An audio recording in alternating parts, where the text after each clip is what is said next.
Good morning, good morning, good morning, good morning. Welcome, everybody. Welcome to Money Talk. Happy Monday. Happy Labor Day. Today is such an awesome day. I hope everybody's having a fantastic day. I hope you guys are spending time with your family, enjoying all the things that matters the most to you. And today, I want to spend today and just share a little bit about, you know, um, what's the difference between the FIN number and your 50, 20, 30 um, formula. Why is that important? And I think it's very important for us to know, the difference between these two and how can it really, really play a major role in the things that we do, right? So today I want to break that down so that way we can have better understanding about the FIN number, how does it work, what is it all about, why is it this way, and what is the importance of knowing your FIN number and the budgeting formula. Now, one of the things I always talk about is that if you know your why, the how will come. If you know the why, the how will come. Now, what is the why, right? What is the why? Why must you save? Why must you invest? Why must you try to grow your money, as we like to say? Why must you build a strong financial foundation? Why, right? So when you think about the why, the how will come. So let's talk about the why first, right? Because everything in life is that you got to have a reason. What is your reason? Reasons are the words like purpose. What is your purpose? What is the reasons for this? What is your thoughts? What is your feeling behind something? Why must you do it? And when it's all said and done, guys, the reason why you must know your FIN number is because your FIN number represent what is known as your final income number, right? That's your FIN number. Your FIN number is your final income number. You see, guys, when you know your final income number, right, it will then give you the understanding of how to approach it. So let me break it down for you. FIN number, your final income number. Now, this is the number that helps you to know what is that you need to have for retirement. And it's also the number that helps you to know how much you should save for your retirement. Now, you think about it. Why do you want to retire? How do you plan to retire? Do you currently have enough to retire? Are you on track to have enough to retire? How do you know if you're on track? How do you know if you're saving enough? So let me give you a scenario, right? Let me give you a scenario that helps you to know your FIN number. So when you want to figure out your FIN number, there's three things you must know. You must know the now, right, which represent your current age today. You must know the later, which represent the years the year that you want to retire, and then you must know the end. How long you think you're going to live for. If you think you're going to live to age 100, then you could write that down. But I always like to use 85 because 85 is the average life expectancy for someone. So I always put 85 as the end. Now, does it mean that I want to die at 85? No. Is it that I want you to die at 85? Absolutely not. What I'm saying is that on an average, let me show you what on an average, if you're on track as an average, because then you got to think about what if you live past 85? How much more would you need? All right? So here's the thing. Let's say that we're all 30 years old today, right? We're all 30 years old today. And we said that, when we retire at 65, right? I'm just going to use basic because these are numbers that people throw around. I want to retire at 65, right? And when you look at it, I ask you a simple question. How much money you want coming into you at retired age of 65 on a monthly basis? How much you want coming into you? And then you look at me and you say, you know what? I want $5,000 coming in every month. Okay, great. So now we figured out, we'll figure out what you want to retire, right? We'll figure out how much you need in retirement. So those are the two things that you must know. What do you need to learn? What must you know to really run your FIN number? You must know when you want to retire and how much you need coming in when you retire, right? On a monthly basis or even annually. right? So now, once you get those two numbers in place, how you figure out your FIN number? Well, you're going to write down now, right? And then you're going to write down later, and then you're going to write down end. So once you write these down, now fill in the blank. Now is your current age. So in this example, we're all 30. So we're going to put now 30, right? And then later is when we want to retire. So we're going to put on the right next to later, we're going to put 65, right? With 5,000 income, right? So we know what's our later, what we want later. And the end is the average life expectancy for people, which is 85.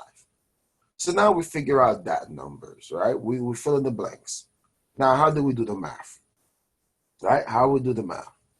Well, let's think about from later to the end, right? We got to figure out that part first. We got to figure out what we need. So from the later to the end is the need section, right? There's two sections in your FIN numbers. There's a save and there's a need section. So let's figure out what we need first before we could figure out what we could save. So if you're at 65, right? And you want $5,000 coming in. Now let's figure out how many years would you need that $5,000 a month coming in. So from 65 to 85, which is the average life expectancy for someone, that gives you what? You need that money coming in for the next 20 years. So how much do you need coming in annually now? So take that 5,000 that you need, times it by 12, that gives you $60,000. All right? That gives you $60,000. So now that you have $60,000 that you know you need every year coming in, how many years you need it in retirement on an average? From 65 to 85, that's 20 years. So all you got to do is take that 60,000, times that by 12, times it by 20, right? And that gives you $1.2 million. So that means at 65, you would have to have saved up an average amount of $1.2 million by 65 years old, right? So now you got to look at yourself and say, where I'm at now at 30 years old, am I on track? Because that's when the average person starts saving for retirement. It's around 30 years old. So you got to ask yourself, am I on track? Am I on track to have $1.2 million saved up by I reach 65, my retirement age? And would that be enough? And what if I live past 85? Right? So those are questions that you just got to ask yourself. But for now, let's figure out the numbers. So now we figure out the need, right? You need to have $1.2 million saved up by 65. So now how do you figure out how much you can save? So the figure out the saving portion, that's from where you check out from now to later. Now to later. So if you're 30 years old and you want to retire at 65, that means you'll have 35 years to save up. Think about that. You have 35 years. It sounds like a lot of years, but it's really not enough. So if you have 35 years to save up, all you got to do is take that $1.2 million that you discovered you need at 65, and then take that number and divide it by the amount of years that you have to save. It will tell you how many years you have to, how much you need to save a year. So if you got 1.2 million, put that in your calculator, divide that by 35, the years that you need to save, and that gives you $34,285.71 that you would need to have saved up every year. So meaning that from age 30 to 65, you would need to save up $34,285.71 a year. If you take this number and you divide that by 12, that means every month, you would need to save up $2,857.14. And if you take this number and divide it by 4, that means every week you would need to save $714.29, right? And if you take that number divided by 7, that means every day for the next 35 years, you need to save $102.04. Do you realize that if you work 8 hours a day, right? 8 hours a day. Let's say that you work an 8 hour a day shift. Out of that 8 hours a day, if you divide this number by 8, that means every time you work, every hour that you work, if you make $20 an hour, you need to save $12.75 every time you make $20 an hour at your job. See, guys, this is why knowing your FIN number is so important. And if you don't know your FIN number, then that's when I know that you're definitely not on track to win the money game.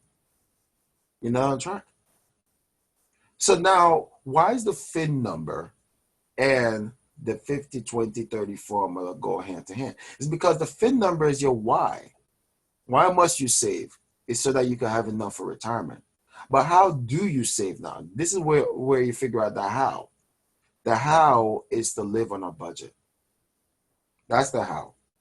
The how is to live on a budget. The how is to stay on a budget. The how is to be disciplined. Because you can't live a lifestyle right now spending because you're already way behind on your savings goal in order to retire comfortably. And now the question is, what if you want to retire before 65? And the question is, what if you live past 85? Then what will happen to you? How prepared are you? Do you have enough? Are you saving enough? Are you putting away enough money right now as we speak? So how does the 50-20-30 formula work? Well, it's a very simple formula that helps you to learn how to budget. And it helps you to know what you can save. So what it says is that 50% of your income should go towards your bills. 20% of your income is what you should save. And the average person spends about 30% of their income. So what does it mean to put these things in place? It means that if you're able to do this, and I want you to listen to me clearly now, if you're able to master your budgeting, you need to know two things. You must know what is your monthly net income. You need to know what is your monthly net income. You also got to know what is your monthly total bills. What is your monthly total bills? Once you know these two things, the formula could work for you. Now, what is the formula? The formula says you're going to take the net pay times by whatever percentage for each situation. So if it's net pay times by 0.50, that equals money for the bills. If it's net pay times 0.20, that's equal money for savings. If it's net pay times 0.30, that equals money for your spending, right? So let's use a scenario as an example. Let's use a scenario. Let's say that this person has a total monthly bills of $2,400, right? And let's say that this person make a net income of $3,000. So now they have a net income of $3,000 and they have a monthly expense of $2,400, $2,400, right? So now we got to figure out their net pay. So if their net pay is $3,000, you're going to take the first thing. Let's figure out the bills money first. So we're going to take net pay times that by 0.50, and that gives us $1,500. So 3,000 times 0.50, that equals 1,500. So when you find out the money for the bills, you realize that you don't have enough to pay the bills. Let me tell you something. That's 95% of Americans today. 95% of Americans today cannot pay their total bills what they have for their income. It's because they acquire too much monthly expenses. We live above our means. We acquire more debt that we think are liabilities and, that we think are assets, and they really are liabilities. And it takes away from our savings ability to apply to the FIN number. So the first thing first we got to look at is we got to think about this. Let's look at another scenario. What is the next one? savings. So you're going to take your net pay again, $3,000, times it by 0.20. That gives you $600. So now you know that you could save $600. What about your spending bracket? You're going to take, $3,000 times it by 0.30. That gives you $900. So right there and then you have a choice. Because if you don't have enough money to pay your bills with the 50%, then you got to ask yourself, where should I take the money from? Where should I take the money from? Should I take the money from my savings to make up to pay the bills and still spend some money? Or should I take it from my spending and not be in a position to spend right now $900? See, that's where many of you guys have to make a decision of how you're going to live your life. What are you going to do? Are you going to realize that you may not be in a position to spend right now? You may not be able to spend right now just based off the simple fact that your FIN number is probably behind. You're probably not on target. You're probably not on track. So what must you do? Let's say that you're like me and you choose to apply that $900 to your $1,500, which is the bills money. When you do that, you realize you can pay the bills. You see, most of the time, if you struggle to pay your bills, it's because you have a spending habit. Most of the time, if you struggle to pay your bills, it's because you're spending your money away. You're spending it. So what must you do? You must not spend. You must not spend. Because now when you take that spending money, apply it to the bills money, your bills are paid. So now you have $600 over here in the spending bracket. Now what do you do with that? What if you say, you know what? I'm going to live on a budget. I'm going to save 10% out of that $600. So what you do, you split that 20% into half. Split it in half. 10% equals 300. 10% equals 300. So now you know you're going to put away 10% for your retirement. You're going to invest that 10%. Right? You're going to invest that 10%. You can invest that 10% into a tax now, a tax later, or a tax advantage. Make sure you know your tax tolerance and your risk tolerance when you're ready to go invest that money to make it up, so that way you can know if you're going to be on track in order to retire comfortably. But then you're going to look at the other bracket. You're going to say, well, what do I do with the other 10%, the other 300? Well, why don't you split that in half? Live off 50%. Your monthly budget will be 5%, and you'll save 5%. When you split that 10% now, remember 10% equal 300. Split that 10% in half now. 5% equal 150. 5% equal 150. Now you put that 150 away for emergency fund, and you know your monthly budget is 150 now. That means that every week, right? It means that every week, when you do that 150 divided by 4, right? You do 150 divided by 4. That means that your budget for the month every week is $37.50. That means you cannot spend more than that. That means you cannot go over that on a weekly basis. That's how much extra money you have. Yes, you have an allowance. But you got to remember, why am I on this allowance? Why am I doing this? It's because you need to save, guys. You need to save. You need to be prepared for your retirement. You have to be on track. How are you going to know if you're on track if you never save? So you got to ask yourself, do you know your FIN number? Are you living on a budget?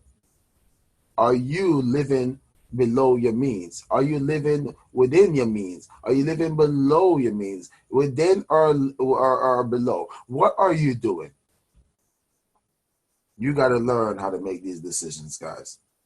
So I hope you learned a lot today. I hope you get a lot of takeaway today.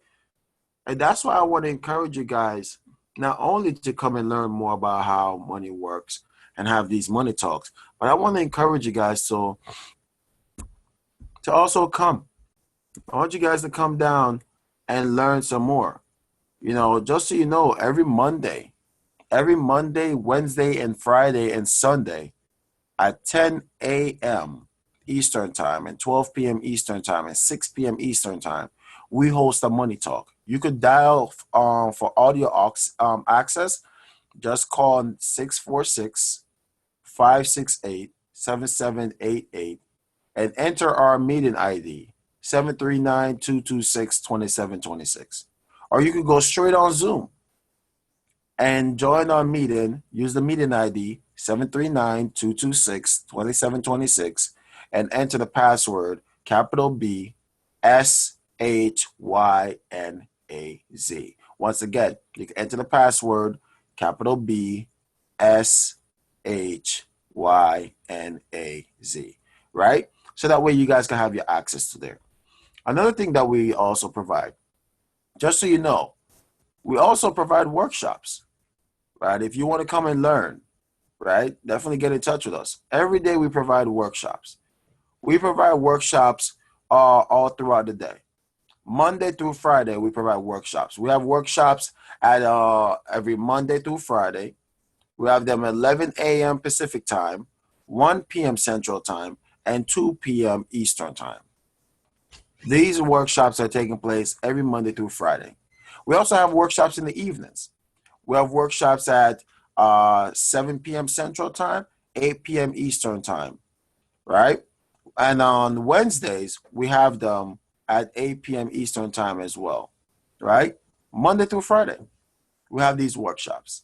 So we want to encourage you guys to come and learn more so that way you could be in a position to continue to, widen your understanding, learn more about finance, and that way you can be empowered and you can go out and empower others. Also, mark your calendar. We have Extension Expo that will be taking place October 18th through 19th. Please go to extensionexpo.com to get your tickets, because this is going to be an incredible event where I'll be the educator for this event, and you're going to get to learn a lot more about finance as well.